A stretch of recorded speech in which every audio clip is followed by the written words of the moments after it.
25 वोटों की कमी रहेगी। वो कमी हमारे गरीब लोगों के लिए, हमारे किसानों के लिए और राजस्थान भर के नौजवानों की आवाज बनने से मुझे विधानसभा से वंचित कर गई।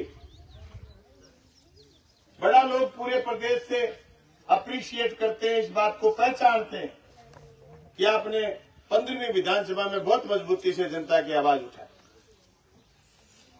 खूब काम करवाए, व्यक्तिगत काम भी करवाए, पर कुछ कमियां रह जाती हैं। मेरे से भी रह गई, कार्यकर्ता साथियों से भी रह गई। दूसरा जो सबसे बड़ी बात थी,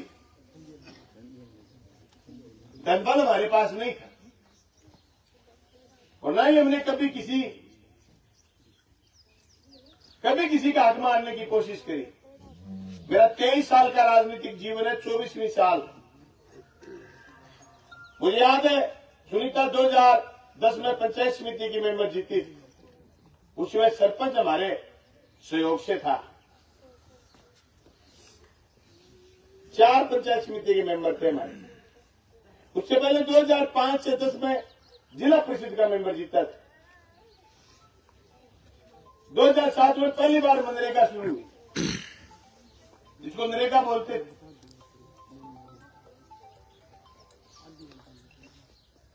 हमने कभी भी जिला परिषद मेंबर से लेकर के पंचायत समिति मेंबर से लेकर के विधायक पद पर चुने गए, हमने कभी भी हमारे घर के किसी आदमी आज तक मनरेगा का जॉब कार्ड नहीं बनाया। उसकी वजह यह थी, अगर हम गलत परंपरा डाल देंगे तो हमारे कार्यकर्ता गलत परंपरा की ओर आगे बढ़ेंगे। और हमारे कार्यकर्ताओं ने कभी भी मुझे कान में ये नहीं कहा कि मैं ये व्यक्तिगत लाभ दिलवा दूं। हमने हमेशा हक की लड़ाई लड़ी और उसी की वजह कि हम राजस्थान की विधानसभा तक पहुंच गए। चुनाव जरूर हार गए होंगे, लेकिन हमारे वोट बढ़े।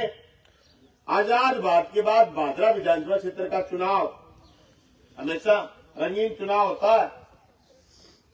कभी किसी एमएलए के वोट यूं बढ़े हुए आपको मिलेंगे नहीं। एमएलए रहने के बाद वोट बढ़े हो। हाँ, बहुत सारे लोगों को दिक्कत थी। उनको यह दिक्कत थी कि बलवानपुरिया लोगों को सीधा सुनने लग गया, तुम्हारी चौधरी खत्म हो जाएगी। वो सब इकट्ठे हो गए।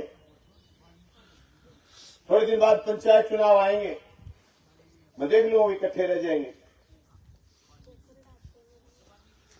और जिस टाइप की बकवास वो गांव में करते हैं, मुझे ताज्जुब हुआ कि थोड़े दिन पहले मौजूदा विधायक का कार्यक्रम था, तो वहां एक आदमी ने यह शब्द इस्तेमाल करे कि बलवान पुनिया को घमंड है। जिस आदमी को घमंड हो वो जनता को सीधा नहीं सुनता। जिस आदमी को घमंड हो वो सुबह 7 बजे से लेकर के रात के 11 बजे तक लोगों के बीच नहीं बैठा रहता। जिस आदमी को घमंड हो वो आदमी इस तहसील के कमजोर से कमजोर, दबे से दबे, कुतले से कुतले आदमी के लिए मैंने शिक्षा व्यवस्था की कोशिश करी है। 3 कॉलेज खोले, मैंने वापस प्राइवेट करवाना चाहता। मैंने सरकारी करा कि आपकी बेटियां बिना पैसे के पढ़ ले। मैंने सरकारी स्कूल इसलिए ज्यादा कर्मोन्नत करवाए, सबसे ज्यादा फायदा गरीब को होता है। सरकारी हॉस्पिटल इसलिए मजबूत करा कि गरीब के बच्चे का इलाज हो, गरीब का इलाज हो। मेरी यही लगन थी। मैंने कभी किसी आदमी को ये नहीं कहा। ये मेरी बहादुरी भी है और राजनीतिक रूप से मेरी कमजोरी भी बन गया। मैंने कभी किसी को नहीं कहा तू फलाने सिंह को लेके आ। मैंने मानस समझा, चाहे उसके पास एक वोट था और चाहे वो खुद गया। हाँ, मेरा स्वभाव स्पष्ट कहने का है और ये स्वभाव मैं छोड़ भी नहीं सकता। मैं इसी स्वभाव से एमएलए बनाऊं। मैं किसी के कुड़ी नहीं लगा सकता और नहीं लगाना मैं पसंद करता। जो ठीक तलवे चाटने वाली बात करने की बजाय 2 टूक स्पष्ट कहना पसंद करता हूं। तब मैं दिन में 500 लोगों को सुन पाया। क्योंकि बड़ी बेशर्मी के साथ कहते हैं कि बलवान चौधरी पर रामनवमी नहीं करके जाता। अच्छा संजीव, तू सारा रोज लाशिया देके जाओ। संजीव से 98 लेके 2003 तक छोड़ के क्या मजा।